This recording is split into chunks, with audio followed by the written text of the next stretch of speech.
Pada esok harinya 22 April 1453, 72 kapal pindah dari Selat Bosforus kepada Selat Tandu dalam waktu 1 malam. Luar biasa. 1 malam pindah 72 kapal perang. 1 malam. Dalam waktu 1 malam.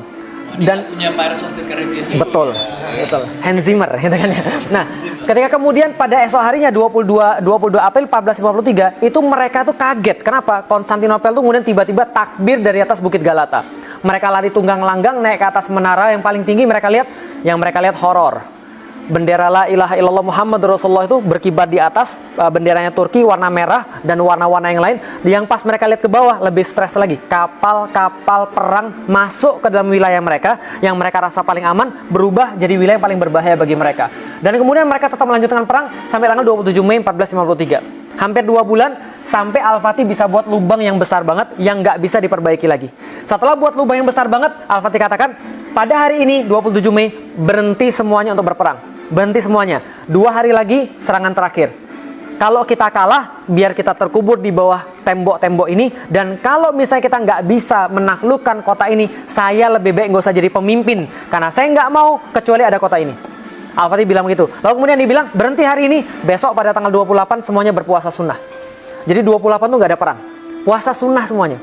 Karena Al-Fatih tahu bahwa mereka harus mendekat pada Allah. 28, ulama-ulama turun, bicara pada setiap pasukan, bertakwa pada Allah, ingatlah kemuliaan Allah, bersihkan diri Anda, coba luruskan niat Anda, segala macam. Sampai pada tanggal 29, jam 1 dini hari, mereka bertahajud bareng-bareng. Setelah bertahajud, Al-Fatih khotbah kepada mereka dengan khotbah yang tercatat sampai dengan sekarang. Ini khotbahnya. Khotbahnya mengandung banyak sekali pembelajaran. Jika penaklukan Konstantinopel sukses, maka sabda Rasul telah menjadi kenyataan. Dan salah satu mujizatnya akan terbukti. Dan kita akan mendapatkan bagian daripada apa yang menjadi janji daripada hadis ini, kemuliaan dan penghargaan. Oleh karena itu, sampaikanlah pada pasukan satu persatu kemenangan besar yang akan kita capai akan menambah ketinggian dan kemuliaan Islam. Bukan saya, tapi Islam. Bukan kita, tapi Islam. Yang ini paling penting. Untuk itu, wajib bagi setiap pasukan menjadikan syariat selalu di depan mata dia. Ini penting banget. Kenapa? Kemenangan itu syaratnya tidak boleh ada yang maksiat. Selama masih ada yang maksiat, Allah gagalkan pertolongan pada orang-orang itu. Jangan maksiat, jangan ada yang melanggar syariat. Nah, nanti kalau kita menang, jangan ngusik tempat peribadatan, jangan ngusik gereja.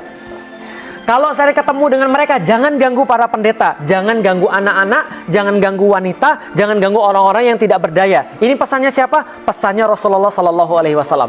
Bahkan kata Rasulullah, jangan tebang pohon tempat orang berteduh, jangan membumi hanguskan, jangan bakar rumah, jangan apapun. Kita punya Allah, kita melakukan ini bukan karena apapun, tapi karena mensyiarkan Islam. Setelah kemudian itu, dia bagi 3 pasukan. Pasukan pertama adalah pasukan jomblo. Nah, jadi ini orang-orang jomblo ini, gitu kan ya. Kalau masuk sana, taksir boleh nggak? Hah? Kenapa? Taksir boleh. Boleh, ya ada masalah. Nah, maka jomblo ini ada pasukan pertama. Kenapa? Jomblo zaman dulu terhormat.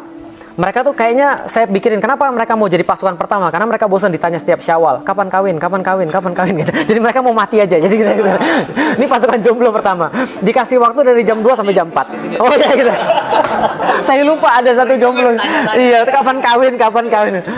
Jomblo dikasih waktu jam 2 sampai jam 4. Mereka paling minim peralatan, tapi mereka sangat semangat. Nama pasukannya pasukan Azab.